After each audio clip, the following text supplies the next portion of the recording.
Okey, Assalamualaikum warahmatullahi wabarakatuh. Selamat sejahtera.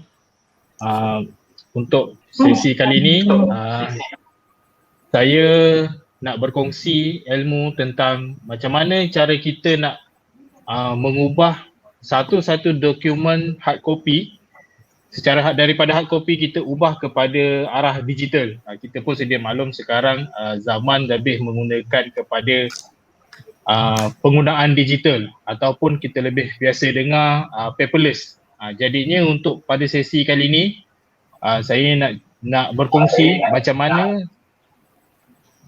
mana saya nak ubah daripada borang kewangan PA3 dan kewangan PA4 ni daripada borang hard copy kepada bentuk yang biasa kita dengar Google Data Studio. Biasa cikgu dengar Google Data Studio kan. Biasa kadang-kadang pun ada beberapa agensi yang dah gunakan. Agensi KPM biasa memang dah guna dah. Tapi hari ni saya nak tunjuk cara yang mudah. Saya dah sediakan benda ni terlebih awal. Cuma untuk hari ini kita akan tengok satu persatu kaedah dia yang secara ringkas lah saya cuba untuk terangkan kepada cikgu-cikgu semua. Okey, insyaAllah. Okey, kita mulakan dengan yang pertama sekali. Nama saya ialah Muhammad Syazwan bin Sulaiman daripada SK Sittebrau. Jadi yang mungkin join dalam YouTube live kali ini ialah guru-guru daripada SK Sittebrau, dan sekiranya ada guru-guru daripada sekolah lain ataupun agensi lain, selamat datang. Okey, tanpa membuang masa saya mulakan. Yang pertama ialah kita lihat kepada proses kerja. Macam mana kita nak buat bentuk daripada borang hard copy itu kepada borang soft copy. Baik, di paparan tuan-tuan masing-masing. Okey, saya besarkan sikit. Okey. Di paparan tuan-tuan sekarang, ini adalah contoh borang hard copy ataupun kira orang kata apa, biasa kita guna borang kita masukkan dalam file, kita tulis secara tangan dan masukkan ke dalam file. Ini adalah contoh borang kewangan PAR 3. Bahagian A, dia ada dua bahagian. PAR 3 bahagian A dan juga seterusnya ialah PAR 3 bahagian B.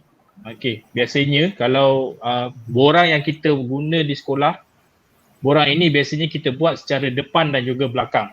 Kalau cikgu perasan lah, depan dan juga belakang.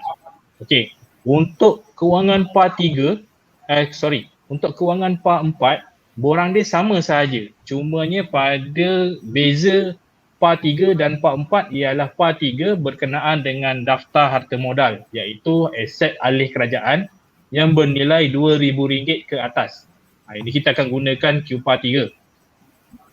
Untuk aset alih kerajaan yang bernilai RM2,000 ke bawah, kita akan guna borang QPAR 4. Borang ni sama je, cuma nama borang tu lain.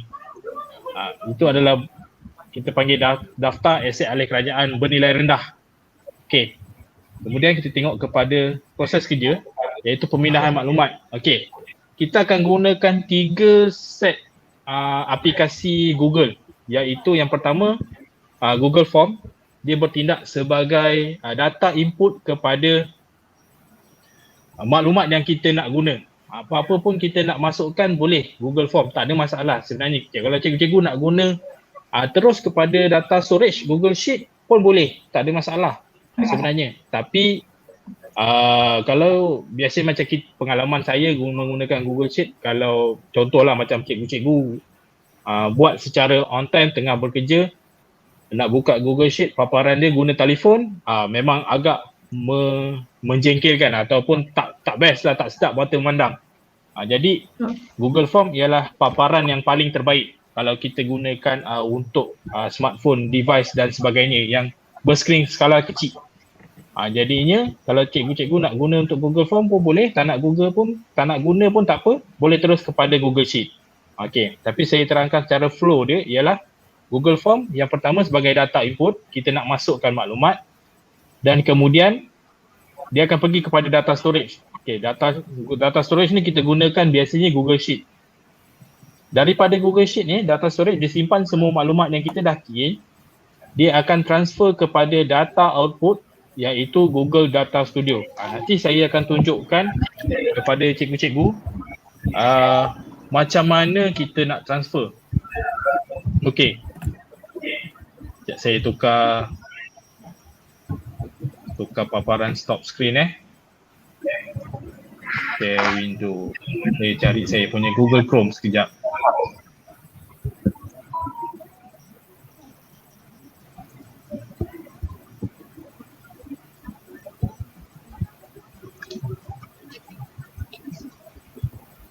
Okey. Ini adalah contoh file Google Drive. Baik. Saya nasihatkan daripada rakan-rakan guru, jika kita nak buat Google Form, secara mudahnya kita akan buka, type dekat new tab, kita akan typekan Google Form, betul kan? Biasanya macam ni kita type dan kemudian kita tekan. Okey, bila cikgu-cikgu buat macam ni, dia akan linkkan kepada Google Drive cikgu. Okey, ni contoh Google Drive saya lah.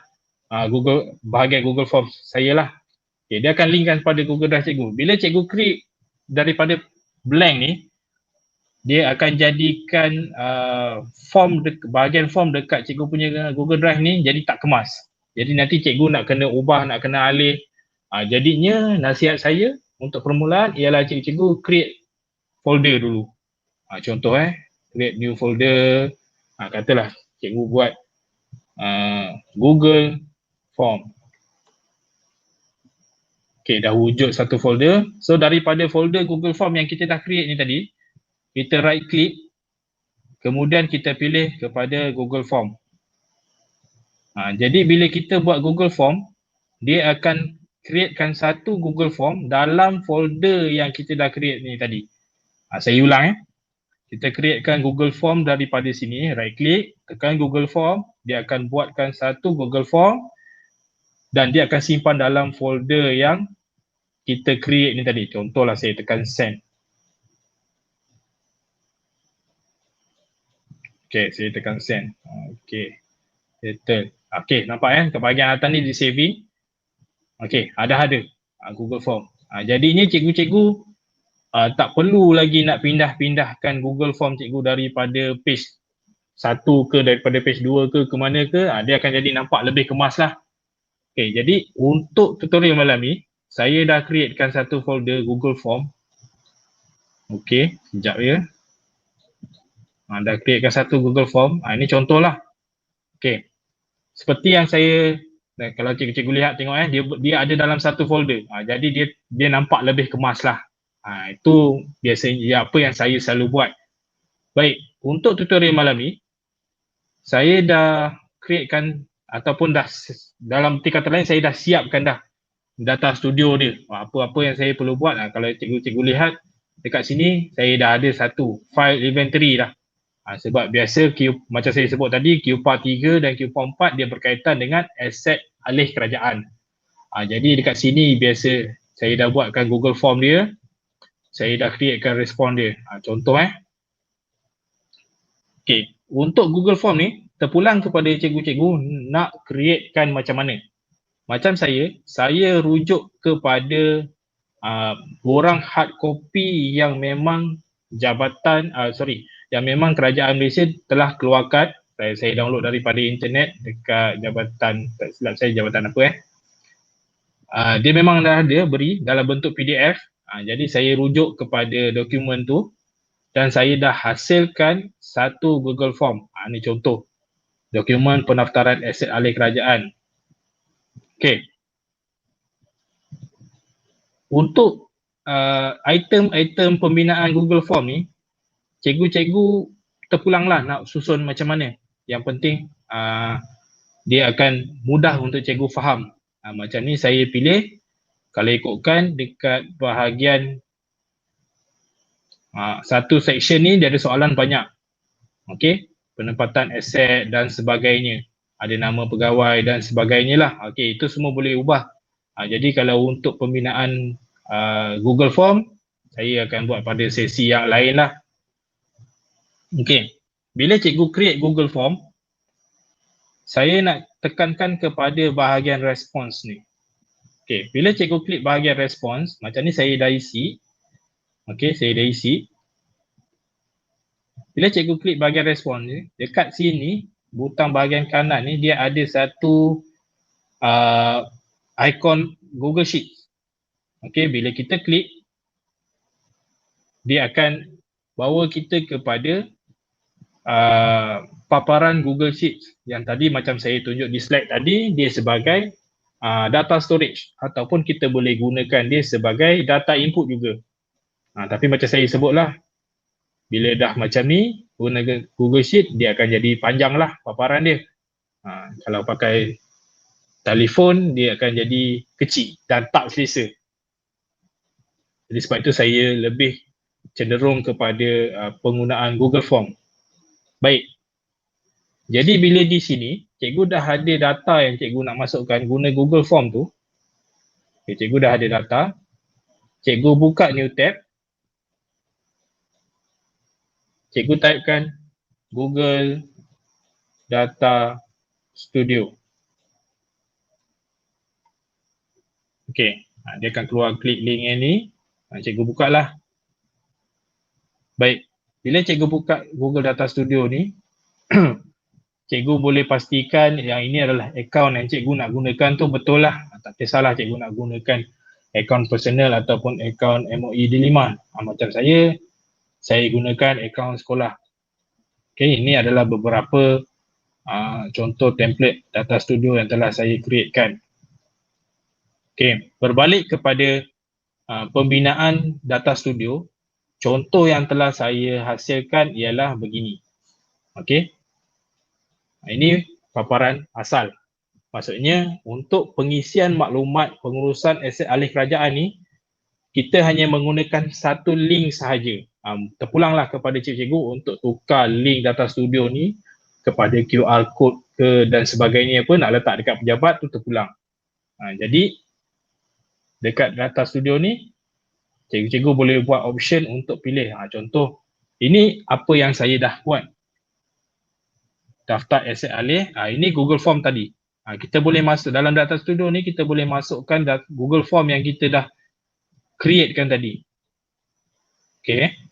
Kemudian menu utama, itu option cikgu boleh tambah lah. Okay. Kemudian ni dashboard. Okay. Dashboard ni kalau cikgu perhatikan, dia akan seakan-akan borang hard copy yang memang kerajaan bekalkan. Kita boleh ubah, benda ni kita boleh ubah. Okey, cumanya bila kita menggunakan, nasihat saya bila kita menggunakan dokumen digital, kita perlu pesan kepada siapa-siapalah yang berkenaan yang bahawa dokumen ni merupakan cetakan komputer, tak ada sebarang tanda tangan diperlukan. Dan salinan ini telah diperlakukan sah oleh ketua jabatan. Maksudnya kita perlu maklumkan perkara ni. Ni berkaitan dengan borang QPA 3 dan juga 4 ni tadi. Okey. Sekarang saya nak tunjukkan kepada cikgu-cikgu macam mana kita nak hasilkan dashboard yang macam ni. Ni contohlah. Ni contoh. Baik. Bila cikgu dah type Google Data Studio tu tadi, paparan cikgu akan keluar macam ni. Apa yang cikgu perlu buat ialah cikgu pergi kepada blank report untuk menggunakan template cikgu sendiri. Maksudnya cikgu nak create sendirilah template cikgu. Ataupun cikgu boleh pilih beberapa template galeri yang dia dah bagi kat sini. Kalau bersesuaian, boleh je kita gunakan. Tak ada masalah.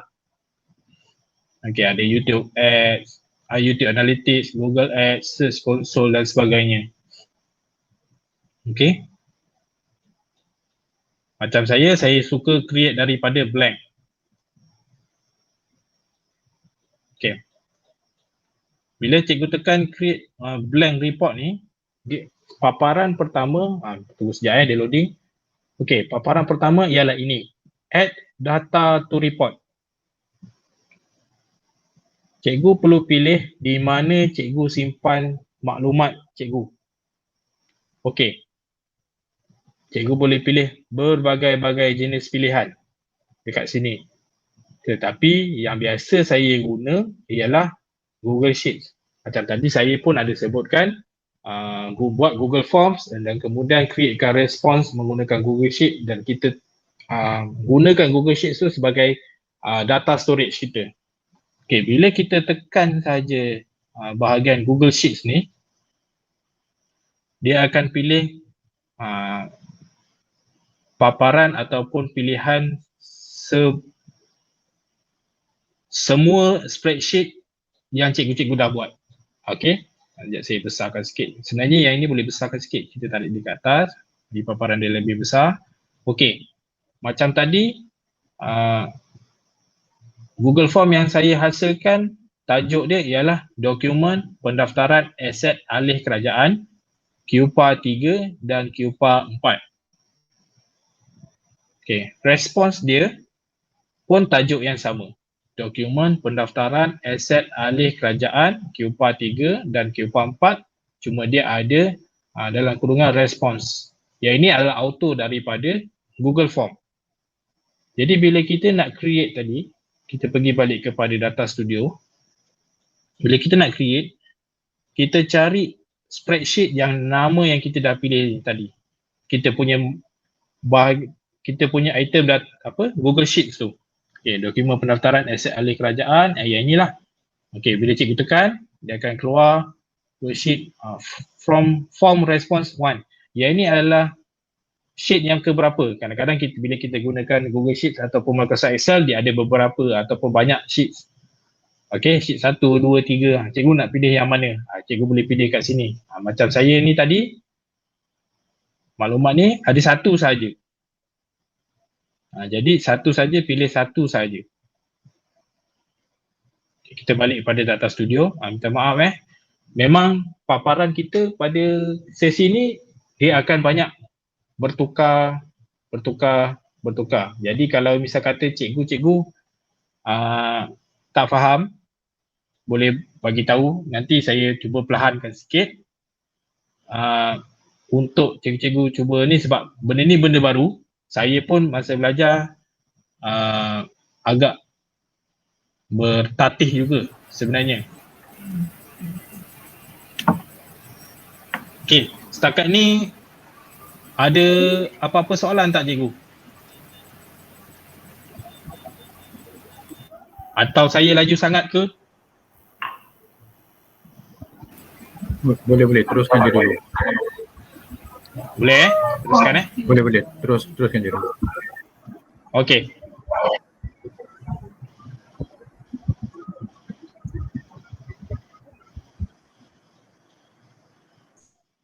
Baik, jadi saya teruskan.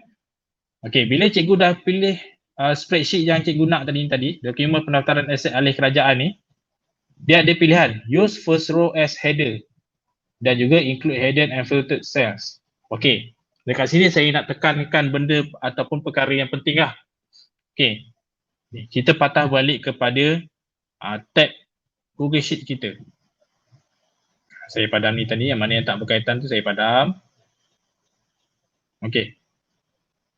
Bahagian atas ni, timestamp, jenis aset alih, nombor siri pendaftaran, kementerian jabatan dan sebagainya.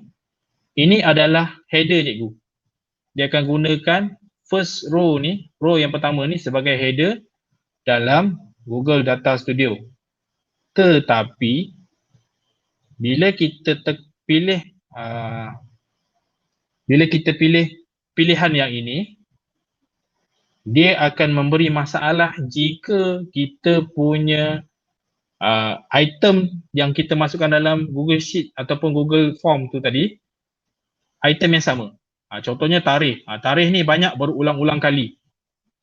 Kemudian sila buat pilihan ya atau tidak. Kalau tak silap saya, semasa saya jana Google Form tersebut, dia ada pilihan 5 ataupun 6 kali. Jadinya yang bertindih dia tak nak, dia tak bagi. Kalau cikgu buat dekat 2 ataupun 3, contoh tarikh 1, tarikh 2, tarikh 3, mungkin dia terima. Tapi macam ni saya tak buat dekat Google Form tu, dia tak boleh nak pilih lah. Okay, kalau cikgu tengok sini, sheets column header must be unique. Unique ni maksudnya setiap satu kolom Google Sheets ni tak boleh sama. Tak boleh sama. Okey, itu masalah Google Data Studio. Sebab dia tak nak maklumat yang kita nak masukkan tu bertindan. Okey. Apa yang cikgu-cikgu boleh buat ialah cikgu tekan OK, dia akan loading, tak apa, tak ada masalah. Cikgu refresh je. Dia akan minta balik untuk buatkan Google Sheets ni. Okey, cikgu pilih balik. Pilih form respons 1, cikgu untick ni. Use first row as header. Tapi kalau cikgu yakin cikgu punya header ataupun kolom dekat dalam Google Sheets tu tak sama semua, walau satu pun, cikgu boleh guna yang inilah, pilihan yang ni. Okey, bila cikgu add, okey. Nampak pilihan dia hilang. Dia akan automatic create satu kolom, satu table dekat sini untuk maklumat yang ada tu lah. Okey, guna maklumat yang kita dah daftar. Tak dapat berfungsinya untuk Anda.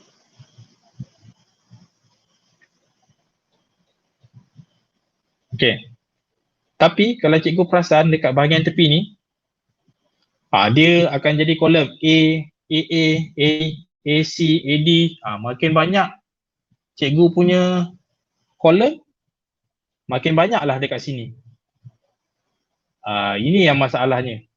Tapi setiap kolom ni cikgu kena pastikanlah satu kolom ni apa item dia. Yang ni cikgu kena buat secara manual. Okey, yang ni cikgu kena buat secara manual. Macam mana? Cikgu kena tengoklah. Okey, kolom A timestamp. Okey, sekarang kita ubah. Sekejap. Ini saya padam dulu. Okey. Macam mana nak ubah? Cikgu pergi tengok pada bahagian atas ni, untitled report. Terpulanglah. Cikgu nak buat apa? Macam contoh saya buat malam ni adalah demo data studio dalam kurungan Q file 3. Okey. Ini tajuk cikgu, tajuk data studio cikgu. Okey. Macam saya kata tadi, nak ubah yang ni dekat mana? Dekat bahagian resource. Cikgu akan tengok kat sini, file, edit, view, insert, page, arrange, resource.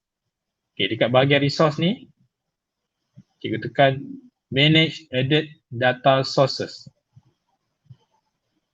Okey. Kalau kita sini, ni data sources yang kita dah pilih lah tadi. Dokumen pendaftaran aset, nama Google Sheets tersebut. Kemudian cikgu pilih kepada bahagian butang edit. Okey. Bahagian butang edit. Dekat sini tadi kolom A ialah timestamp. Okey, kolom A ialah timestamp. Cikgu tekan kat sini. Cikgu padam. Kalau nak ikut urutan, contohlah 1 titik time stamps. Yang ni cikgu kena buat secara manual lah. Kemudian cikgu tekan enter. Kemudian AA. AA ni apa pula? Kita kena carilah AA. AA nama pemeriksa. Okey, buat benda sama.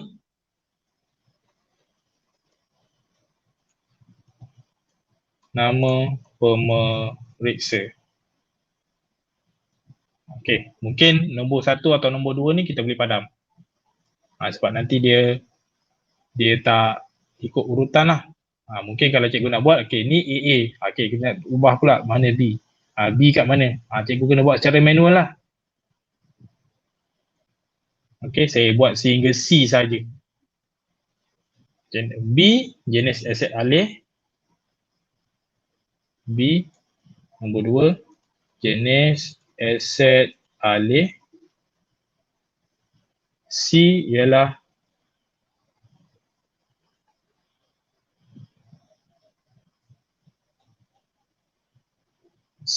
nombor siri pendaftaran. Okay, kita scroll lagi ke bawah, dia cari C. Okay, C, nombor 3 ialah nombor siri pendaftaran. Okay, kenapa kita kena pastikan bahagian fill ni sama dengan header pada bahagian ini supaya kita tahu input ataupun data mana yang kita nak masukkan. Okay, input ataupun data mana yang cikgu nak masukkan. Okay, kemudian bila cikgu dah buat sampai habis, cikgu tekan done lah. Okay, cikgu tekan done, kemudian cikgu tekan close. Okay, dekat sini dia dah boleh lah. Maksudnya cikgu dah boleh mula createkan data studio. Okay, contohnya yang pertama, macam mana cikgu nak ubah paparan ataupun display data studio ni. Okay, cikgu boleh masukkan gambar. Tak kisahlah gambar apa pun. Dekat butang kat sini, jadikan dia sebagai background. Upload from computer ataupun by URL. Contohlah saya cari satu wallpaper. Wallpaper A4.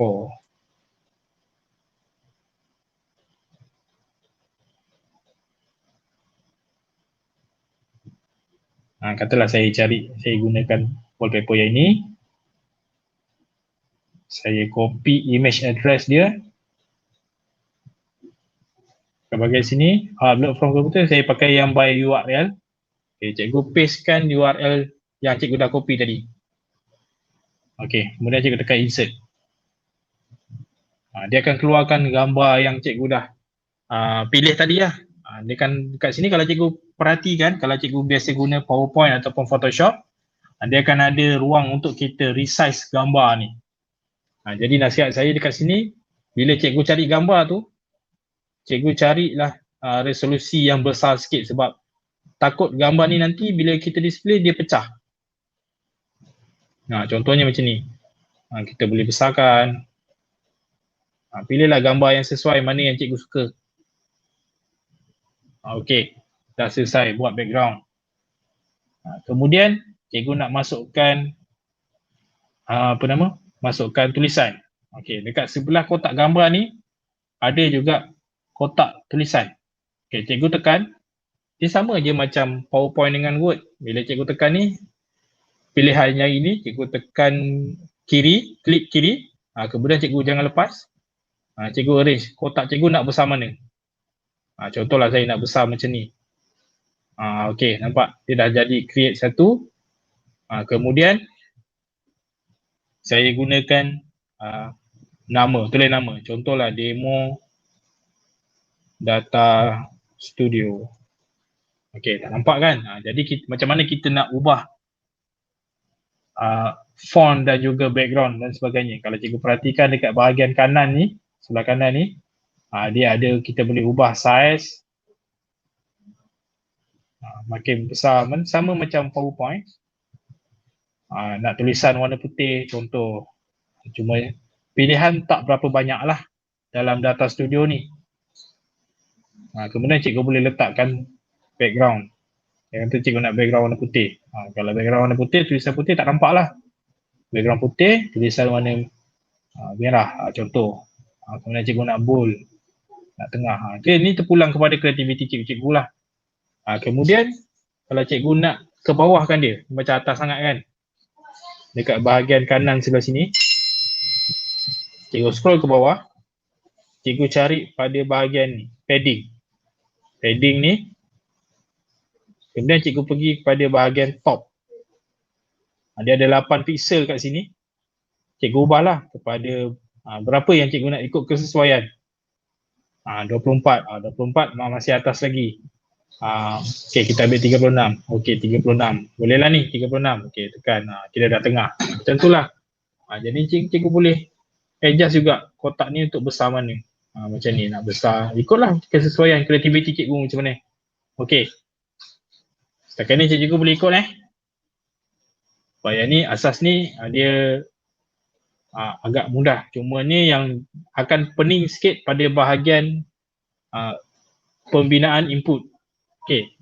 Saya tak nak bazir masa untuk kita ubah kepada field ni, nama field. Kita ubah nama field ni. Saya tak nak bazir masa dekat sini. Jadi saya dah siapkan satu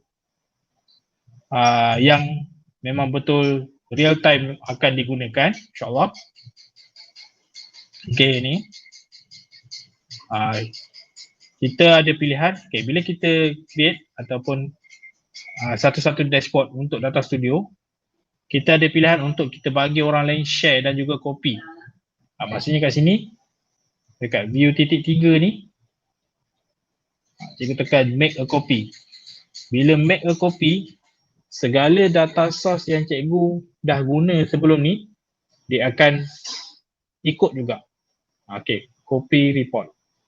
Dia akan buka satu new tab dan tajuk ialah cikgu perasan, dia copy of data copy of dashboard aset alih kerajaan. Ni yang asal yang saya dah buat. Ni yang asal saya dah buat. So hari ni kita akan cuba ubah ataupun main pada bahagian copy of dashboard aset alih kerajaan SKST. Okey. Sekarang saya nak tunjukkan kepada bahagian resource. Resource, manage edit data source, kemudian edit.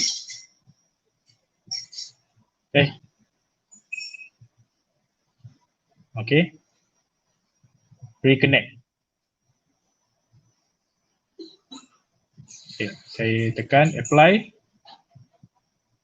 Nampak saya dah buat, saya siap dah ni. Sampai guna nombor 39, sorry, bukan 39. Banyak, sampai nombor 51. Okay, sampai nombor 51. Jadi kalau kita nak buat ubah satu-satu malam ni, dia akan makan masa. Okay, jadi kita ubah pada yang ni. Yang ni saya dah ubah.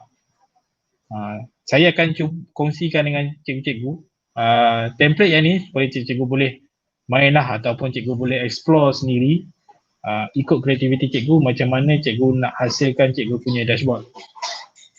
Macam ni terpulanglah pada cikgu.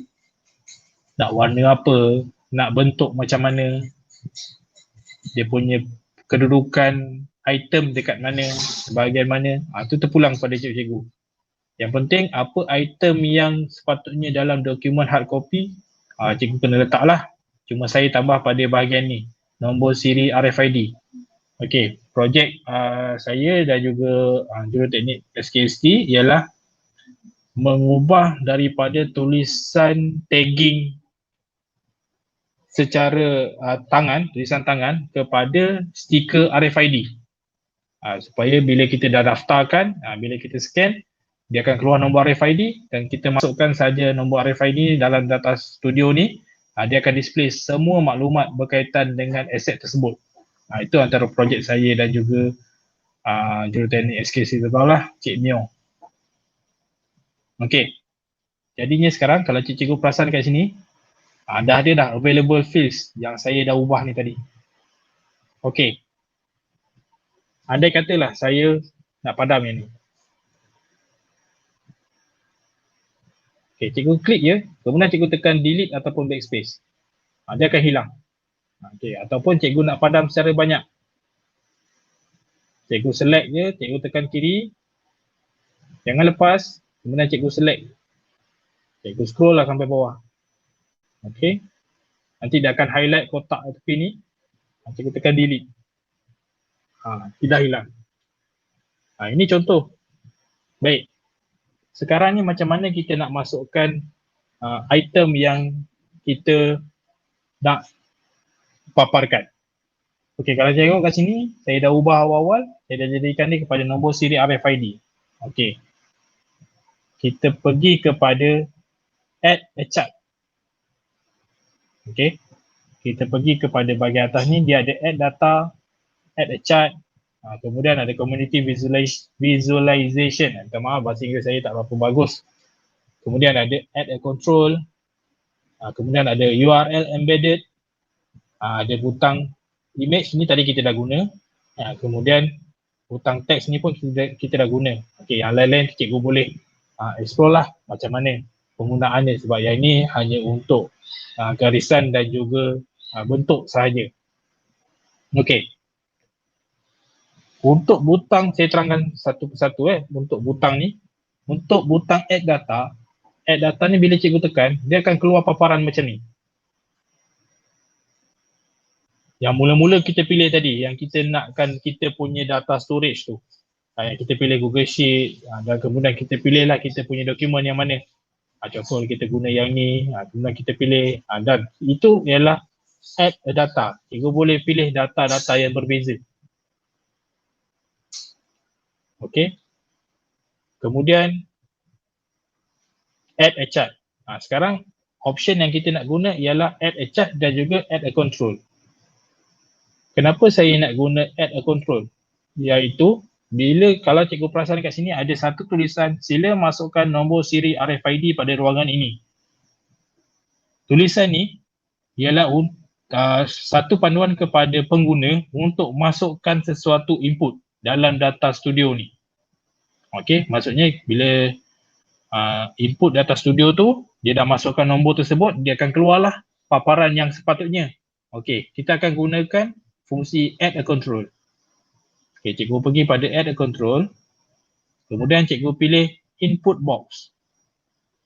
Dia akan keluar paparan sama kesa macam tadi, bentuk petak. Cikgu pilihlah ikut kesesuaian cikgu nak letakkan mana. Contoh, cikgu tekan sini, klik kiri, kemudian ini saya lah contoh. Ambil sampai ni, okay, cikgu lepas. Jadi dah ada. Okey, tapi dia tulis nombor 4, Kementerian Jabatan. Enter a value.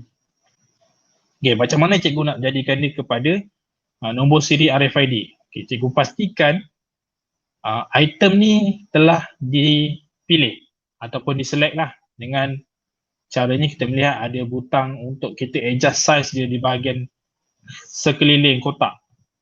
Okey, kemudian cikgu tekan ni, cikgu perhatikan pada sebelah kanan, cikgu tengok pada control field. Okey, cikgu tekan, dia akan bagi pilihan untuk cikgu pilih mana yang cikgu nak letak. Kalau cikgu nak letak tarikh, pilih tarikh lah. Kalau cikgu nak letak kementerian lah. Kalau cikgu nak letak nama aset lah. Okey, contohnya macam ni dah terlalu banyak, cikgu tak nak scroll. Cikgu nak type, okay, cikgu tahu apa input dia. Okay, contoh tadi RFID. Okay, saya type RFID. Dia akan keluar pilihan macam ni. Cikgu klik saja. Kalau cikgu perhatikan, dekat sini dia dah tukar nama kepada nombor siri RFID 1. Okay, pastikan control field kat sini lah. Jadi bila cikgu dah masukkan input macam ni, okay, kalau cikgu nak semak, cikgu tekan view dekat bahagian atas ni. Okay, cikgu tekan view. Okay, dekat bahagian paparan nombor siri RFID ni, dia akan ada satu ikon berkelip.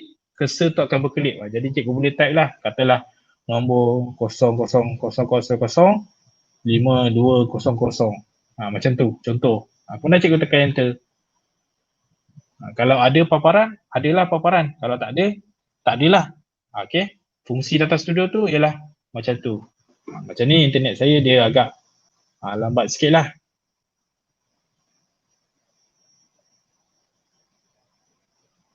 Okay. Okay, jadinya ada. Nilainya ada. Tapi tadi saya dah padam kotak yang ni, so dia tak keluar lah. Maksudnya maklumat ni ada. Nombor RFID ni 5200005200 ni ada. Okay, ni contoh sahaja. Dia akan keluar. Katalah kalau 52. Kalau tak silap saya dah ubah 52 ni kepada 53 saya nak ubah. Ada tak? Pun ada juga. Jadinya macam tu. Mungkin nombor ada maklumat yang berbeza lah. Okay. Jadi sekarang kalau cikgu perhatikan, kotak ni dia sama dengan background belakang warna biru. Jadi kita tak nampak apa yang kita tulis. Macam mana kita nak ubah? Okay. Cikgu pergi balik kepada bahagian atas ni, dia akan ada butang edit. Tekan butang edit. Kemudian cikgu pastikan cikgu select item yang cikgu nak ubah. Okay. Kalau cikgu perhatikan, sekarang ni dekat bahagian kanan ni ialah theme and layout. Tapi bila cikgu klik item yang cikgu dah nak pilih tu, dia akan tukar paparan kepada control input box data style. Okey, kita pergi kepada bahagian style. Kat sinilah cikgu adjust. Cikgu nak tulisan besar mana. Terpulang. Ikut kreativiti cikgu masing-masing. Jenis tulisan ni apa yang ada lah. Ada contoh. Okay, background tadi saya cakap, background ni tak nampak. Okay, kita buatkan warna putih ataupun warna hijau. Okay. Jadi tapi tulisan ni tak nampak. Tulisan ni kita boleh ubah warna hitam. Macam tu saja cikgu untuk kita edit dia punya paparan ataupun kita panggil sebagai interface dalam Data Studio ni. Okay. Kemudian untuk bahagian yang bawah-bawah ni kita tak boleh guna add a control sebab kita nakkan dia display maklumat. Jadi apa yang cikgu boleh buat ialah cikgu pilih add a chart. Okay, add a chart. Dia akan keluar paparan banyak pilihan kat sini. Ada table, ada scorecard, ada time series, bar, pie, Google Map dan sebagainya lah pilihan. Yang selalu saya guna ialah table, bar dan juga pie chart dan juga pie chart. Okay, bila cikgu klik bahagian table, dia sama juga, dia akan jadi besar macam ni. Kalau cikgu nampak lah, saya rasa nampak. Okay. Setelah saya nak klik saja, saya tak nak ubah, saya klik saja. Okay, bila klik, dia akan jadi paparan bertindih macam ni. Nampak? Dia akan ada paparan nombor siri RFID, record count dan sebagainya. Dekat sini cikgu nak ubah maklumat ni dekat bahagian sebelah kanan. Data style. Maksudnya dimension. Okay, ada dimension. Ni banyak sikit lah kalau guna table, carta pie dan sebagainya. Dia akan ada banyak sikit pilihan. Kalau kita pilih dekat add a control tadi, dia tak ada. Dia sikit je. Maksudnya pilihan dia berbeza-beza. Jadi cikgu kena perhatikan betul-betul lah. Okay, kita berbalik kepada table ni. Okay, sekarang ni yang cikgu lihat pada bahagian sebelah kanan ni, kementerian, jabatan, bahagian cawangan, harga perolehan asal, tarikh perolehan, tarikh terima. Ini semua adalah table sebenarnya. Jadi macam mana saya jadikan table yang besar ni? Sekejap cikgu mungkin tak nampak. Okay, saya tukar background dulu.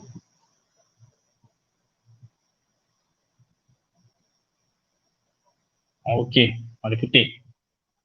Okay. Ini, okay, saya ulang Kementerian Jabatan, bahagian cawangan, harga perolehan asal, ini semua adalah table. Cuma saya adjustkan table ini untuk menjadi keluarkan satu paparan maklumat sahaja. Okey. Macam mana cikgu nak buat macam tu? Sekarang dekat bahagian cikgu nak ubah ni tadi, table. Okey, cikgu ubah table ni tadi, cikgu pastikan cikgu select. Okey, cikgu tengok pada bahagian sebelah kanan. Untuk dimension ni ialah kolom dia. Okey, dimension ni ialah kolom. Contoh yang pertama sekarang dia display ialah nombor siri RFID 1. Okey, kalau cikgu tambah satu lagi, katalah jenis, jenama, model. Dia akan keluar. Cikgu pun boleh ubah kolom ni. Boleh adjust kolom ni.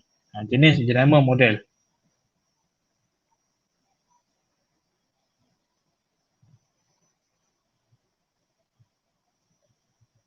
Tak nampak. Sekejap.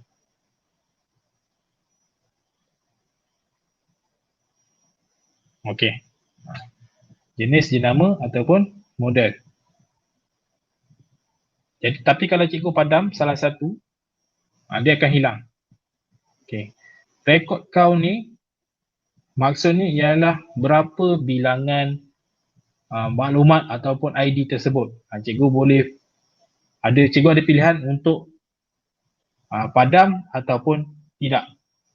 Okey, contoh macam saya tak nak record count ni, saya padam. Okey, so dah tinggal satu. Okey, kemudian saya nak satu display saja, satu nombor saja. Macam mana saya nak buat? Okey, cikgu tengok bahagian kanan ni. Cikgu scroll bawah sikit, cikgu cari perkataan rows per page. Okey, cikgu klik. Kemudian cikgu pilih satu. Dia akan keluar pilihan satu je. Okey. Jadinya sekarang input bukan input, output yang untuk cikgu displaykan ni dah betul lah, dah lengkap apa yang cikgu nak. Kalau cikgu nak 2 dimension ataupun 2 kolom, cikgu pilih pada bahagian dimension ni, cikgu tambah dimension. Katalah saya nak letak timestamp, dia akan keluar pula bahagian timestamp. Ni dah lambat sikit, kena tunggu internet ni sebab banyak penggunaan dekat rumah saya. Lagipun bila buat live, memang paket data untuk internet tu agak tinggi lah. Okay, nampak macam ni, cikgu saya sambung, dia dah keluar timestamp. Tapi kalau kita tak nak, kita boleh padam, kita pulang pada cikgu. Okay, kemudian dekat sini cikgu boleh pilih untuk paparan asal. Macam mana paparan display kalau tak ada input, dia nak display apa? Cikgu boleh pilih kat sini. Sebab tu dia keluar nombor serial RFID. Kenapa? Saya pergi kepada tab Google Sheet, bahagian Google Sheet. Dia akan keluar pada header ni. Dia akan tunjuk header ni. Okey. Jadi sekarang saya patah balik kepada bahagian data studio tadi. Okey, contohnya macam ni, cikgu boleh pilih sama ada descending ataupun ascending. Kalau descending, dia akan tunjuk daripada bawah ke atas lah, dia akan terbalik.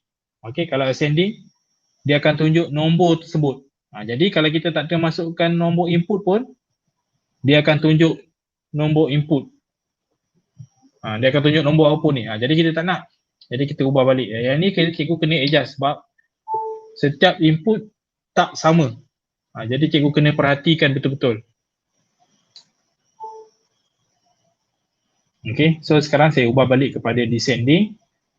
Kemudian ada bahagian filter dan sebagainya. Okay, filter ni saya akan sambung pada bahagian ataupun episod yang lain lah. Okay, yang ini secara ringkas saja dahulu. Okay, sekarang kita dah ada output untuk display. Sekarang saya nak ada pilihan, saya tak nak ada nombor 1 di bahagian kiri ni, saya tak nak ada header atas ni, saya tak nak ada nombor dekat bawah ni. Okay, dekat mana? Okay, pastikan kita select. Kemudian kita pergi pada bahagian kanan ni, style. Kat sini kita ubah. Okay, table header. Pertama sekali kita pergi pada table header. Okay, bila kita padam, nombor serial RFID tu akan hilang. Okay, nombor serial RFID tu akan hilang. Itu yang pertama. Kemudian yang kedua, kita tak nak nombor 1 di bahagian kiri tu. Dia adalah di sini cikgu. Table body, row number. Okay, cikgu untick row number. Dia hilang. Nombor tersebut akan hilang. Okay, jadi sekarang dia dah keluar input yang cikgu nak sahaja. Okay, sekarang tiba masanya untuk cikgu. Sebelum saya terlupa, ada satu lagi di bahagian bawah ni. Menunjukkan 1-1 pernah. Maksudnya ni muka surat lah ataupun input ataupun data yang kita nak display. Okay, bahagian kanan ni semula kita pergi kepada pagination. Ni pagination. Ni table footer, show pagination ni kita untick. Jadi dah hilang. Dia tinggal input ni saja, nombor serial RFID ni saja. Tapi cikgu macam mana ada lagi display ni? Kita nakkan dia jadi kosong macam bahagian kanan ni. Ada garisan ni kan? Cikgu-cikgu jangan risau. Kita pergi pada bahagian style lagi semula. Okey, kita tengok pada table colors. Cikgu scroll dan kemudian cikgu tengok pada table colors. Cikgu cari cell border color. Okey, cikgu pilih transparent. Akan hilang. Jadi dah tak ada. Sekarang cikgu adjust kotak ni ikut kesesuaian cikgu punya data display. Okey, dah siap untuk satu input nombor serial RFID. Okey, kalau cikgu nak besarkan sikit lagi, kita pergi lagi pada style. Kita pergi kepada table labels. Okey, kita pilihlah berapa pixel, 12 ke, 14 ke, ataupun sesuai lah 18 je. Jadi cikgu kena ingat kalau ada paparan ataupun perkataan yang besar, dia akan jadi tak nampak lah. Dia akan ada bahagian scroll kat sini bila kita view nanti. Okey. Jadi biasanya saya ikut akan tengok kesesuaian lah. Saya pilih 14 cukup kot rasa. Okey. Kemudian kita nak gunakan satu kotak yang sama ni untuk keterangan aset, kategori, subkategori dan sebagainya sampai bawah ni. Macam mana cikgu nak buat? Senang je cikgu. Cikgu select ni. Cikgu tekan Ctrl C. Maksudnya cikgu copy. Kemudian cikgu tekan Ctrl V. Cikgu paste. Kemudian cikgu adjust lah ikut kotak. Okey, kemudian paste lagi. Paste lagi. Bawah banyak. Sampai bawah. Okey. Sekejap saya buat tambah satu lagi. Kemudian dah cukup lah. Saya akan tunjuk macam mana nak ubah. Okey. Sekarang 1, 2, 3, 4, 5. 5 kotak ni dia menunjukkan output yang sama, nombor siri RFID. Macam mana kita nak ubah? Senang je cikgu. Cikgu pergi pada cikgu klik pada kotak yang kedua ni. Kalau tengok kat sini keterangan aset. Cikgu pergi pada bahagian kanan. Cikgu klik data. Cikgu pergi pada dimension. Cikgu tengok keterangan aset. Okey, scroll banyak tak ada. Mana keterangan aset? Cikgu type je. Keterangan aset. Okey. Dia akan keluar macam ni lah. Maksudnya keterangan aset peralatan dan kekerasan ICT. Contoh. Jadi kita tak nak. Kita scroll bawah sikit lagi.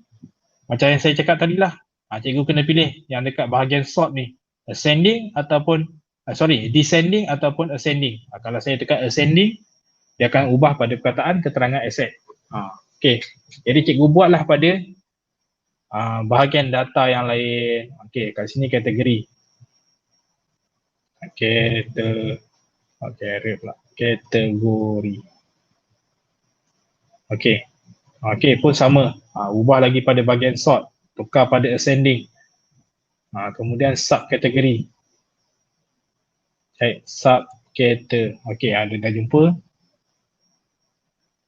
Okey, kalau macam ni dia keluar saja perkataan subkategori ni, cikgu tak payah ubahlah pada bahagian sort ni. Cikgu tak payah ubah pada bahagian sort ni, biar kekalkan saja. Okey, kemudian jenis, jenama, model. Okey, cikgu pergi pada dimension lagi, data dimension, kemudian jenis, jenama, model. Okey, dah ubah. Okey, dia dah keluar ni, cikgu tukar pergi pada bahagian sort, cikgu tukar pada ascending. Dia akan keluar. Jadi setakat ini saja, itu yang ringkas sajalah apa yang saya nak sampaikan pada sesi yang ini. Cumanya yang saya tak terang ialah pada bahagian kiri ni, yang banyak-banyak ni, ini semua ialah teks. Contoh saya buat, kira saya padam satu. Saya pergi pada bahagian atas ni. Saya cari bahagian teks yang kita dah buat ni tadi. Okey. Kemudian kita select dia. Dia dah keluar. Katalah tadi maklumat dia ialah keterangan aset. Okey, kita nak ubah dia dekat bahagian sebelah kanan ni ialah text properties. Okey, kita highlight dia dulu. Kemudian kita tengoklah kita nak kita tengahkan dia. Kemudian kita nak ubah background dia pada warna hijau. Kemudian dia punya border dia ialah warna putih. Okey, kemudian bukan warna hijau, warna biru. Border dia warna biru. Saya tukar warna hijau lah. Okay, kemudian cikgu nak jadikan border dia kepada bentuk lengkung. Bentuk lengkung bulat. Okay, ni saya ubah perkataan dia dulu kepada warna putih supaya lebih jelas. Okay. Untuk bahagian lengkung bulat tu, cikgu pergi pada background and border. Dekat pilihan yang ini cikgu. Okay, dia sekarang border radius dia kosong. Kalau cikgu pilih 10, dia akan bulat dia sikit je lah. Tapi kalau cikgu pilih, katalah pilih 100. Bulat dia akan jadi lebih lagi. Okey, ikut kepada kesesuaian dan juga kreativiti cikgu nak macam mana. Ini terpulang pada cikgu. Kemudian di bahagian pilihan bawah ni ialah border weight. Maksudnya tebalnya nak mana? Paling tebal ialah 5. Maksudnya warna putih tu tadi dia tebal dia 5. Biasanya kalau tak nak mengganggu tulisan kita buatlah 3. Contohnya macam tu. Okay. Right. So setakat ini saya rasa untuk penerangan ringkas data studio saya rasa cukup sajalah. Sebab ini adalah memang yang paling ringkas je lah. Cumanya saya nak tambah, buat tambahan macam mana kita nak jadikan kalau cikgu-cikgu lihat di sini. Okay, saya pergi pada yang bahagian yang dah siap ni. Okay, saya tekan view. Okay, pilihan yang atas ni dia hilang dan kemudian bila kita tekan menu utama ni, bila kita tekan menu utama, dia akan patah balik kepada dashboard ni. Okay, ada dua cara cikgu. Macam mana cara cikgu nak buat? Yang mudahnya ialah kita pergi kepada tab copy dashboard ni. Cikgu pergi kepada bahagian ni cikgu. Add a page, bawah perkataan file. Add a page, bila kita tekan dia akan buka satu page yang baru. Okay. Kekurangan bila kita buat macam ni ialah dia akan ikut saiz muka surat dashboard yang kita dah guna ni. Okay, macam ni kan kita dah guna saiz dashboard ni besar. Page kedua dia akan ikut saiz yang sama. Katalah kalau cikgu letak paparan yang ini saja. Sekejap saya copy dulu.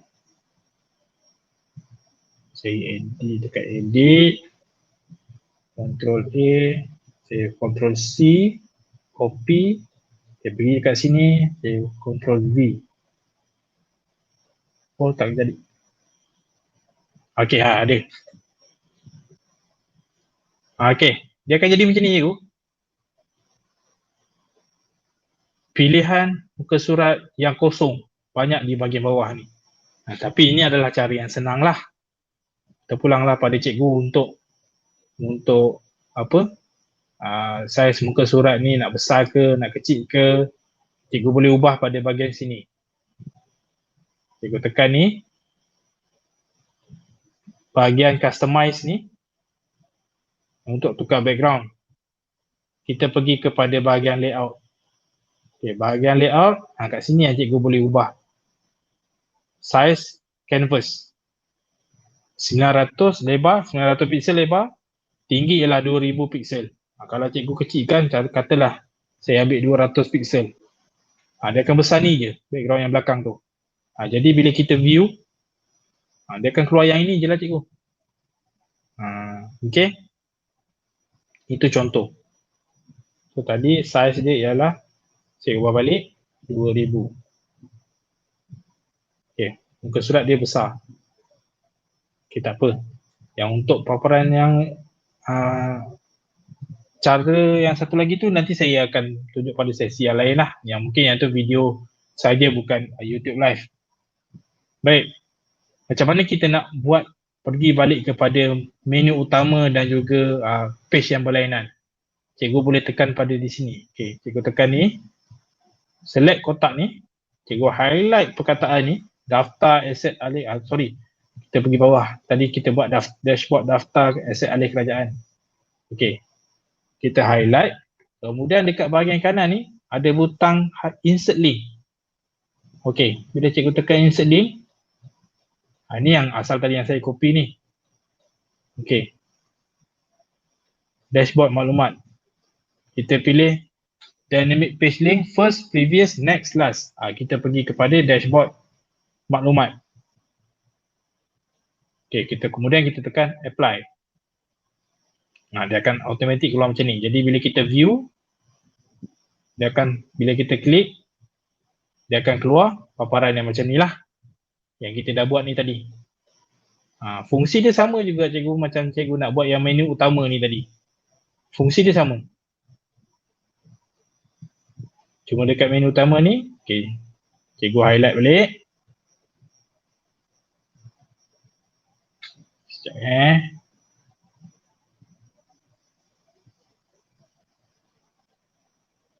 Okay, cikgu highlight, kemudian hyperlink ni. Sama juga.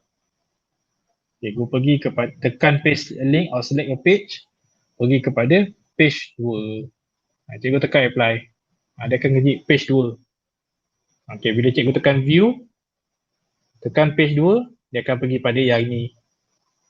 Bila cikgu tekan dashboard daftar aset alih kerajaan, pilih pilihan yang ini, dia akan pergi pada yang kita dah buat tadilah. Okey. Mana-mana maklumat yang lain ni, ini semua ialah cara perlakuan dia sama dengan fungsi yang saya dah terangkan tadi, iaitu penggunaan add a chart, iaitu table. Add a chart, table. Okey, kita pilih input yang kita, output yang kita nak, data yang kita nak, kemudian kita adjust pada bahagian style. Kita adjust pada bahagian style. Dengan data studio ni macam-macam kita boleh buat, cikgu. Okey.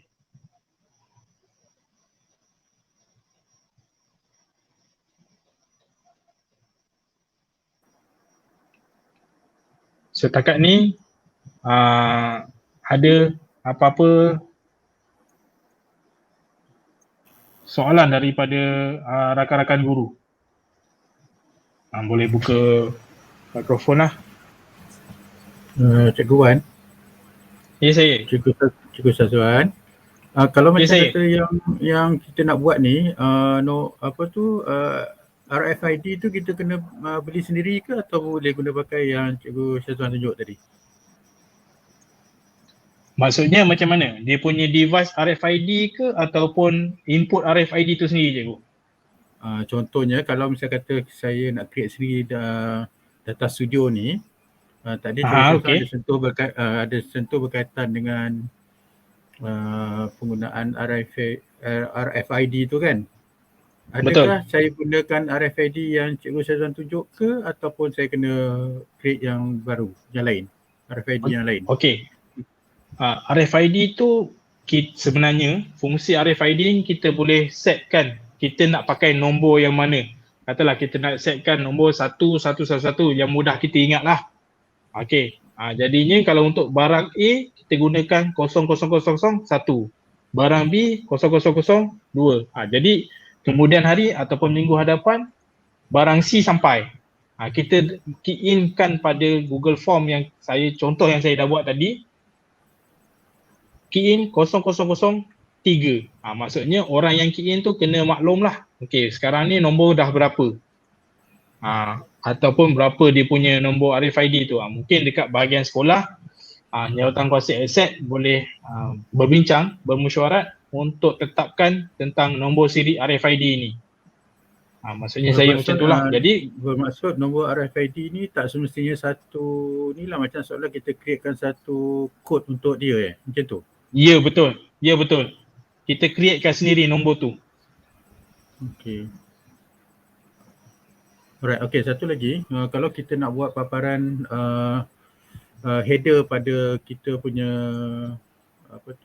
data studio, macam ni. Data studio tu ataupun dia punya data output tu sama. Contoh macam Cikgu Syazwan buat data sebelah kiri tu lencana sekolah, yang sebelah kanan tu logo TS25 kan. Jadi kita createkan seperti macam kita buat letterhead sekolah. Jadi maksudnya setiap data kita create tu dia akan menggunakan header yang sama. Letterhead sekolah. Boleh. Macam tu ala-ala gitulah. Okey. Ini contoh cikgu. Macam saya, katalah saya insertkan image, saya upload daripada komputer. Saya rasa saya dah ada header sekolah. Okey, yang ini. Ini contoh. Sekejap saya. Okey. Ini contohlah. Okey. Masa saya create header yang ni belum, sekolah kita masih belum jadi sekolah TS25. Jadinya header yang macam ni. Ini macam ni maksud cikgu ya, betul. Jadi maksudnya dengan createkan satu header berkaitan dengan sekolah Sistem Brau. Jadi bila kita create dia punya data studio atau data output tu, semua akan secara automatik semua akan gunakan logo yang sama. Betul. Betul, dia akan logo yang sama. Sebab dekat sini pun kita, contoh saya tekan butang view, kita akan ada pilihan untuk download katalah tadi berapa nombor? 1, 2, 3, 4, 5, 6, 5, 2, 0, 0. Saya tekan enter. Betul. Kita ada pilihan untuk kita download dekat Data Studio ni. Kita tekan butang titik 3 ni. Bukan titik 3. Dekat butang share ni, sorry maafkan saya. Dekat butang share sebelah ni ada anak panah. Kita tekan download report. Kita boleh tekan all pages ataupun select pages. Kita nak page yang ni saja. Katalah kita select page yang ni saja, kita tekan download. So dia akan create PDF untuk kita download. Yang ni ambil masa sikit lah.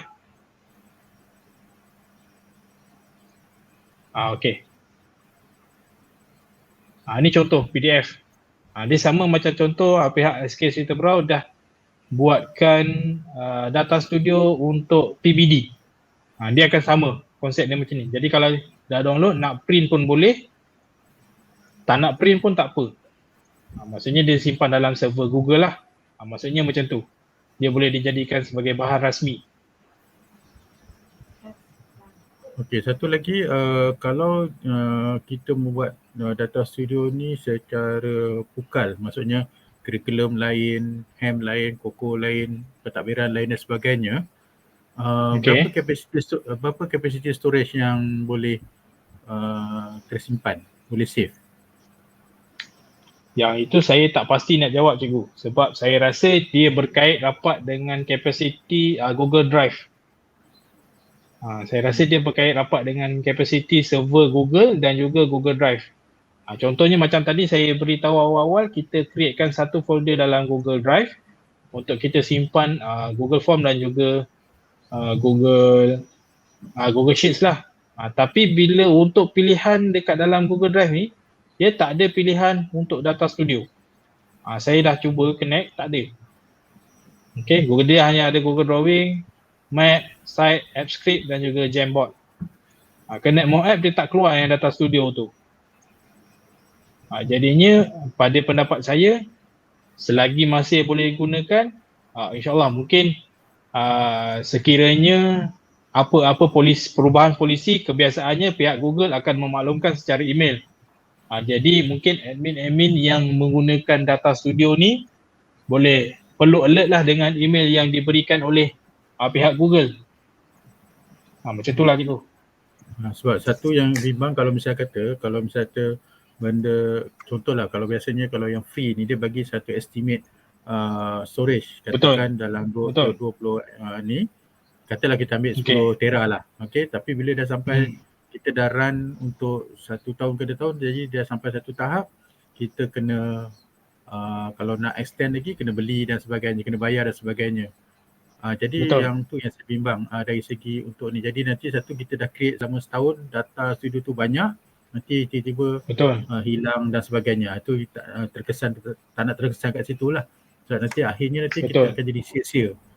Tu nak minta pandangan Cikgu Syazwan lah. So kalau misalnya kata kita nak jadikan Data Studio ni sebagai bekalan data sekolah, usaha yang bagus, tapi kita nak satu secure ataupun jaminan lah yang benda ni tak terhapus, atau bila dah sampai tahap maksimum dia tu kita dah tak boleh create lagi. Tu yang ni apa pandangan Cikgu Syazwan? Pandangan saya dia berlaku kepada akaun personal Gmail. Benda ni sebenarnya dah terjadi. Kalau zaman-zaman sebenarnya penggunaan telefon Android mula diperkenalkan sekitar tahun 2011, 2003, awal lagi 2009 dan ke atas, maksudnya 2009, 2010 dan seterusnya lah. Dekat situ penggunaan Google Drive, Gmail ataupun aplikasi-aplikasi Google yang lain, Google bagi secara unlimited. Jadi pengguna-pengguna Gmail ni banyaklah masukkan dia punya Google bahan dalam Google Drive, kemudian gambar dalam Google Photo. Tapi baru-baru ini Google mengeluarkan satu kenyataan yang mana akaun personal tersebut dilimitkan tahap penggunaan dia. Jadi mana yang melebihi kapasiti perlu cuba cara yang lain lah. Okey. Pendapat Apa cara saya yang lain? ialah Ada cara yang lain tu apa, Cikgu Syazwan? okey, pendapat saya ialah sekarang ni pihak KPM membekalkan akaun Delima. Kalau akaun Delima ni yang kita tahu ialah penggunaan G Suite. Cumanya kita berharap pihak KPM terus menggunakan perkhidmatan Google lah. Okey. Sebab macam saya pun buat data studio dan sebagainya, saya menggunakan akaun admin sekolah. Maksudnya memang akaun sekolah lah, bukan akaun personal @gmail.com. Saya tak gunakan akaun yang tersebut. Ataupun akaun sekolah peribadi, akaun Delima masing-masing. Sebab saya bila pengurusan di tahap pengurusan sekolah, saya sebagai antara admin Delima sekolah, saya menggunakan terus akaun rasmi SK Citerbrow. Saya tak gunakan akaun peribadi saya. Jadinya mungkin sebagai backup macam saya sebutkan tadi, G Suite ni sebenarnya ialah akaun yang berbayar oleh pihak KPM. Jadi sampai satu masa pihak KPM ataupun pihak Google akan menghantar satu email. Jadi bila dah menerima email tersebut, admin Delima ni kena take note dan kena cuba berfikir cara yang lain. Mungkin pada masa akan datang, teknologi makin maju, kita pun mungkin akan ada sistem-sistem yang mungkin lebih canggih daripada data studio ni. Okey. Kemudian kita boleh gunakanlah akaun ni sehabis baik supaya pihak KPM bayar akaun G Suite ni, kita gunakan dia secara maksimal. Maksudnya pendapat saya macam tu lah. Jadi adakah perlu kita gunakan ID Delima ni secara berasingan? Contoh kan kita ada dapat ID extra yang kapasiti 250 orang. Okey. Orang kan yang boleh ni. Adakah kita dengan gunakan yang tu kita secara spread? Maksudnya contohlah Cikgu Syazwan pegang satu, Cik Mio pegang satu, Hamid pegang satu, saya pegang satu, Cikgu Syada pegang satu. Jadi contoh katakan bahagian pentadbiran, saya gunakan akaun pentadbiran untuk createkan data studio ni. Lepas tu bahagian katakan Syada bahagian setiausaha, dia bahagian pencatat, semua bahagian pencatat dia guna tu. Maksud saya ialah kita boleh save storage yang kalau menggunakan satu akaun sekolah, betul. Itu maksud saya. Boleh jadi sebab semasa saya mendapat taklimat secara maya pun berkenaan dengan 8 akaun tersebut yang kita panggil sebagai akaun content manager, dia pun tidak ada menetapkan akaun tersebut perlu digunakan oleh mana-mana pihak. Dia tak ada tetapkan. Jadinya akaun tersebut tak kisahlah, mungkin Cikgu Syukri nak guna boleh untuk bahagian pengurusan, Cik Mio untuk bahagian pentadbiran pejabat pun boleh guna, mungkin Cikgu Hamid untuk pengurusan co-curriculum pun boleh guna. Tak ada masalah sebab dia ada bagi 8. Akaun tu boleh dikongsi. Cumanya advantage dia pada itu asalnya ialah Google Meet maksimum 250 orang, breakout room, poll dan sebagainya. Tapi untuk update terkini, akaun cikgu pun dah sampai ke 250 orang peserta kalau tak silap saya sekarang. Cumanya tak ada fungsi live stream. Cuma bezanya akaun CM Content Manager tu ada fungsi Google Meet untuk live stream. Tapi untuk cikgu, dia masih kekal 250 orang. Cuma tak ada fungsi live stream. Tapi kalau saya salah, boleh bantu untuk saya betulkan lah. Sebab saya pun tak semak lagi fungsi yang live stream untuk akaun cikgu. Akaun Content Manager memang ada fungsi live stream. Maksudnya macam tu lah. Jadi mungkin di bahagian pentadbir boleh panjangkan kepada bahagian pihak PPD dan juga jabatan lah untuk meneruskan penggunaan akaun Google ni sendiri kepada pihak KPM. Sebab saya rasa dan saya berpendapat akaun ni ialah sangat membantu bagi kita cikgu-cikgu dalam proses PDPC dan juga PDPR sekarang. Itu apa pendapat peribadi saya lah. Sebenarnya kalau kita ikutkan dari segi perancangan unit, contohlah macam kurikulum, dia boleh buat analisis pencapaian murid berdasarkan menggunakan data studio tu. Sebab apa, kalau Betul. macam Cikgu Sazwan tunjuk tadi, dia ada analisis berkaitan dengan graf kan. Jadi pencapaian murid Betul. setiap tahun, setiap tahap boleh, setiap tahun boleh, setiap aliran pun boleh menggunakan data Betul, tu. cikgu. Dengan satu tajuk, katakan pencapaian kurikulum atau pencapaian PBD dan sebagainya. Jadi kalau tu Senang memang cerita kita panggil sebagai postmortem lah. Betul. Jadi Kita data tu panggil, kita boleh biasanya kita guna postmortem. simpan kat situ. Sebab tu yang saya kata tadi, kalau misalnya ID yang 8 tu, kalau kita dapat spreadkan kepada individu yang tertentu sebagai pemegang ID tersebut, Pemegang contoh amanah. saya satu, Cikgu Nizam satu, Cikgu Priya satu, Cikgu Syariza satu, kemudian pentadbir bahagian pejabat mungkin Mio pegang satu, ataupun bahagian murid, bahagian satu yang lain Cikgu Sazwan, satu lagi Cikgu Syuhada, dan bahagian tambahan atau spare yang lain pada Cikgu Hamid dan sebagainya lah. Jadi kita tak lepaskan pada murid, kita pegang ikut capacity unit, keperluan unit. Jadi kalau misalnya kata contoh, kalau bahagian pentadbiran sampai satu tahap dia punya storage data tu full, mungkin kita boleh gunakan storage data daripada yang mana yang agak lompang untuk kita guna pakai. Betul. Jadi mungkin selepas ini untuk pihak pengurusan unit ICT di peringkat SK Sektor Berau boleh cuba untuk berbincanglah dengan pentadbir-pentadbir yang lain dan juga guru besar untuk separatekan person in charge untuk email content manager ni. Sebab saya pun takut juga, sebab benda ni dia mungkinlah kita pun tak tahu, takut disalahgunakan. Mungkin sebab tu saya tak nak bagi. Jadi tapi kalau bisa kata kita dah berbincang dan mendapat kata persetujuan antara pentadbir dan juga person in charge yang akan memegang amanah email-email tersebut, mungkin pelaksanaan pengedaran email tersebut boleh dilakukan lah, insyaAllah. Buat masa ni Cikgu Sazwan pegang dulu, nanti saya ikutkan dari segi priority siapa yang pegang, nanti saya akan beritahu siapa pemilik ID-ID tersebut lah. Macam tu. Boleh cikgu. Okey, satu lagi berkaitan dengan yang data studio ni, satu usaha yang baik Wan. Kalau saya tengok ni, cara dia seolah-olah seperti kita buat PowerPoint, dan pada masa sama dia macam kita buat Excel. Ya, betul. Access, betul, kan? Bukan Excel. Access. Ya. Sebab apa saya tengok dia penggalan data, dia punya data tu secara log. Dia bila kita key in satu button, dia akan pergi satu paparan yang berikut, bergantung pada apa data yang kita nak item yang kita setkan. Betul. Item, ya betul. Betul. Sebenarnya dia cuma gabungan lah macam tu. Cuma yang cantiknya sebab kita boleh createkan dari segi design dan juga dari segi cara mana kita nak hias dashboard untuk data studio ni, macam tu. Betul. Satu kelebihan lah.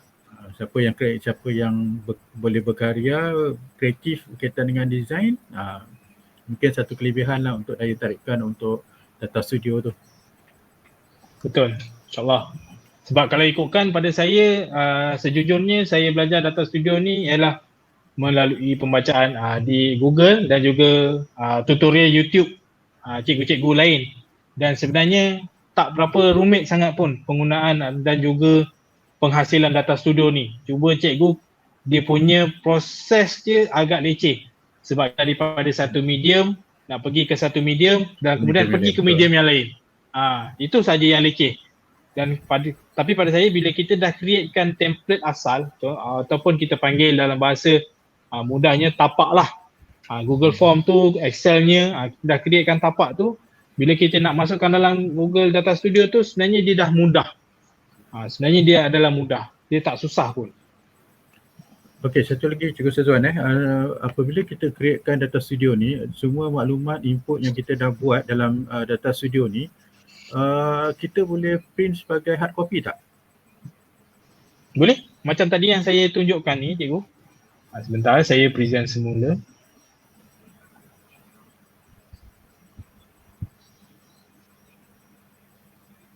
Okey cikgu macam ni, saya dah tekan,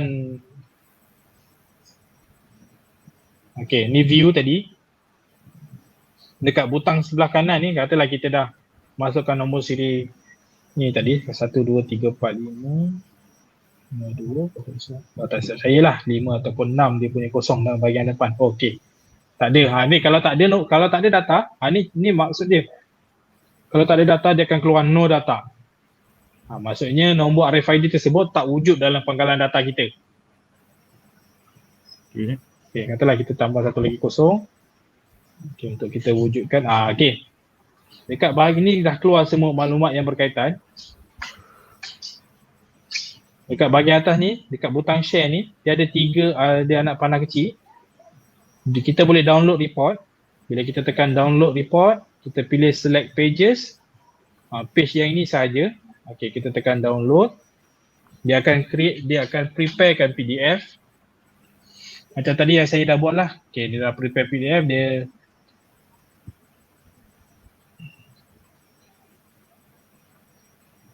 dia prepare PDF, dia dah siap download. Okey, bila kita buka, dia akan keluar sebagai PDF di bahagian sini. Ini contoh. Jadi kita ada pilihan, bila dah ada PDF, kita ada pilihan untuk download ataupun print lah cikgu. Habis kalau dari segi yang saya tengok paparan tu, dia punya bentuk saiz kertas, dia akan ikut letter atau A4 size. Tu nampak tu macam panjang pula. Dia akan jadi 2 page.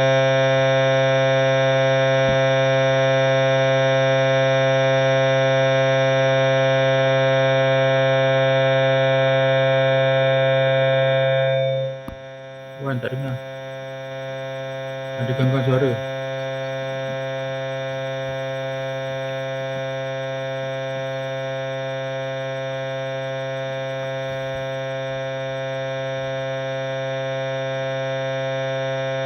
Wan tak dengar Wan, ada gangguan suara. Baru dengar. Hello.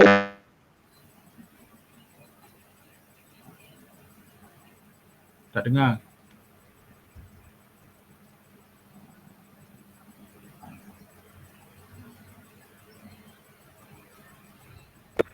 Okey, dengar?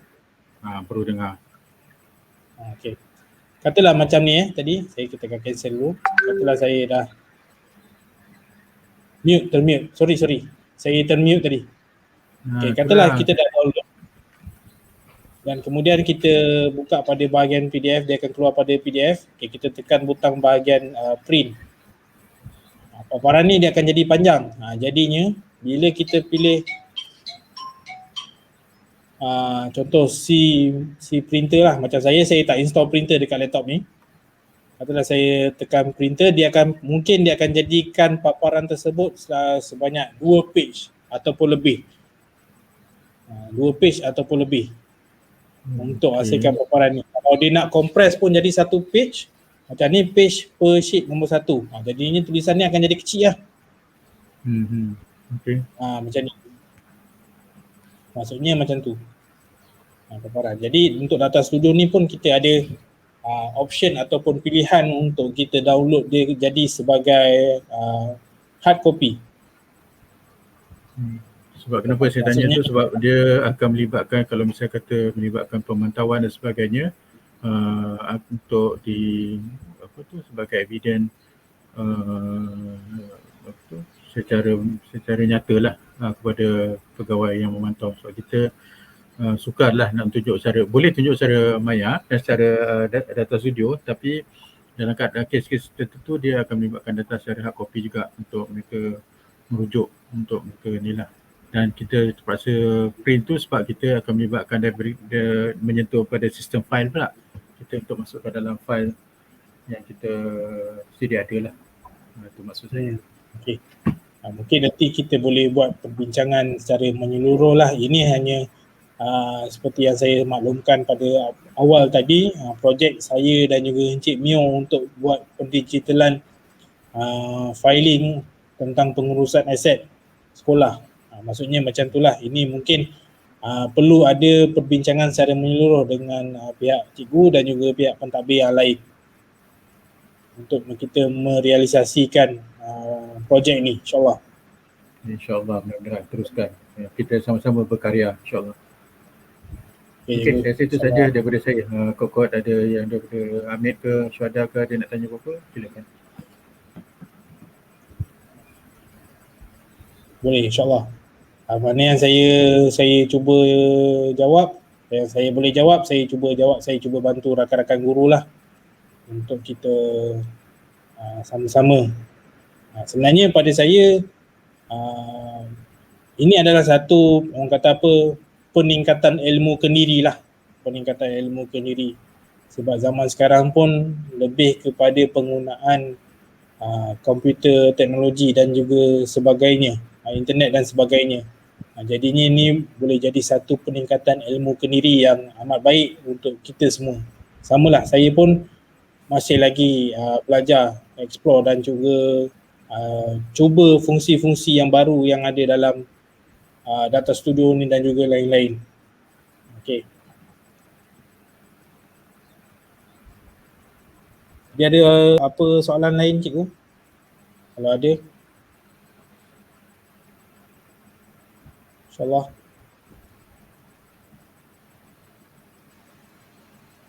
Hamid, ada nak tanya apa-apa Hamid? Berkaitan dengan Koko, yang menyentuh tentang Koko dan sebagainya? Tak ada.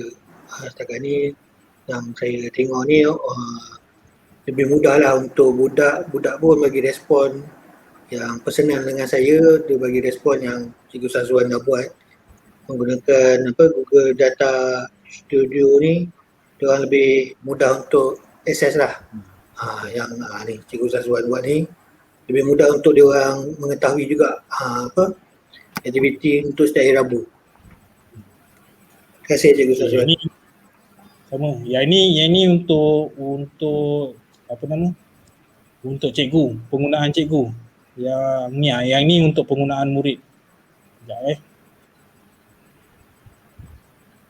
Yang ini untuk penggunaan murid.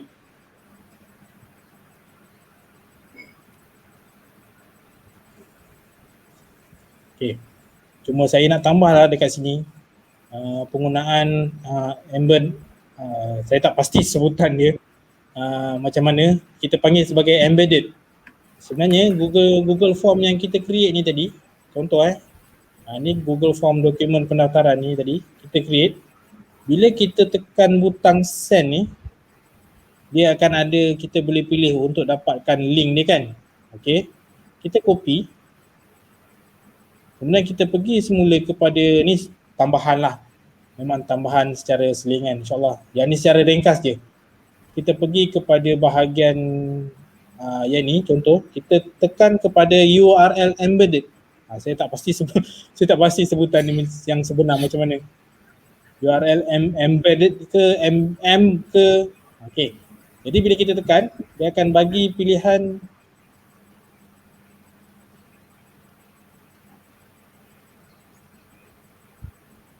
saya tekan satu page barulah. Saya buat satu page baru. Oh, mouse hilang. Okay, saya buat satu page baru. Okay, saya tekan butang URL embedded ni. Ni dia tak keluar pula. Katanya bila kita tekan butang ni, dia akan keluar pada bahagian sebelah kanan ni untuk kita pastekan dia punya link. Ni mungkin internet saya dah sampai masa dia terlalu banyak penggunaan. 300 tu kan. InsyaAllah. Banyak penggunaan. Sebab kat rumah ni 100 je. Betul tak Mio? Okey. Dapat.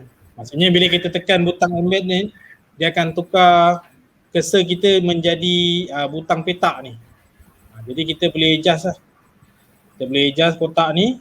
Dan kemudian pada bahagian kanan ni, external content URL. Kita paste je URL yang kita dah copy tadi. Dapatlah masuk dia punya penggunaan Google Form. Jadinya kalau untuk yang ni, kita tak perlu nak guna 2 ataupun 3 link. Satu link untuk Google Form, kemudian patah balik kalau nak tengok, okey, kena pergi pada link untuk Data Studio pula. Tak perlu. Jadi untuk sebagai contoh projek yang saya hasilkan ni, projek yang saya hasilkan ni kita hanya gunakan satu link saja. Satu link saja. Contoh ini yang dah siap lah. Satu link saja. Okey, bila saya tekan link kotak daftar aset alih kerajaan ni, saya akan pergi pada untuk pengisian Google Form. Okey, kemudian kita patah balik pada menu utama. Dia akan pergi kepada dashboard daftar aset alih kerajaan. Macam tadilah. Fungsi yang ni tadi. Okey, pilih menu utama. Jadi kita hanya gunakan satu link sahaja. Link yang ni. Saya tekan butang share. Saya manage access, link sharing. Okay, anyone with the link can view. Okay, saya copy. Copy. Yang inilah maksudnya. Link yang ini yang kita hanya gunakan untuk projek yang ini. Jadi untuk cara-cara yang lain pun mungkin boleh digunakan. Mungkin ada fungsi-fungsi yang akan ada tambahan, saya akan berkongsi pada sesi yang lain lah. Okay, insyaAllah. Jadi ada apa-apa soalan lain cikgu? Syuhada ada nak tanya apa? Tak ada cikgu. Faham je. InsyaAllah. InsyaAllah. Dia sebenarnya data studio ni macam saya sebutkan tadi, dia adalah satu, bila kita faham, penghasilan ni sebenarnya adalah mudah. Itu saja. Cuma nak hasilkan tapak tu macam mana yang Cikgu Syukri cakap tadi, kreatif, bahagian design, insyaAllah paparan yang terhasil tu akan menarik dan juga tertarik untuk orang guna. Pada saya macam itulah. Ya, betul.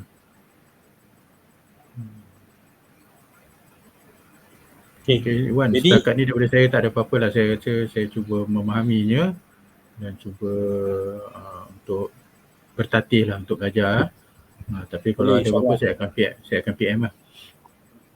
Boleh, insyaAllah. Okay, jadi sekiranya tiada soalan daripada guru-guru yang lain, saya akhirkan sesi saya ini. Sebelum saya akhir, saya mohon untuk cikgu-cikgu, nanti saya letakkan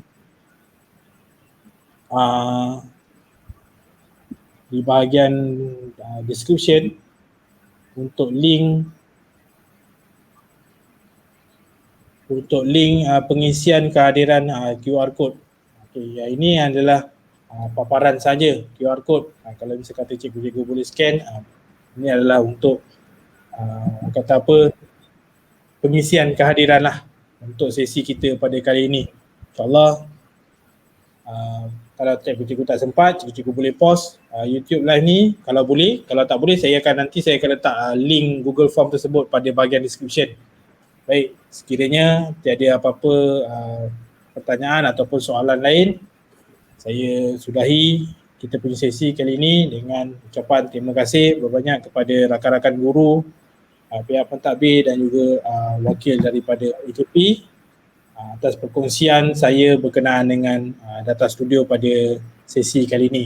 Jadi saya sudahi dengan wabillahi taufiq wal hidayah. Assalamualaikum warahmatullahi wabarakatuh. Terima kasih semua. Waalaikumsalam warahmatullahi wabarakatuh. Terima kasih Cikgu Ustaz Wan.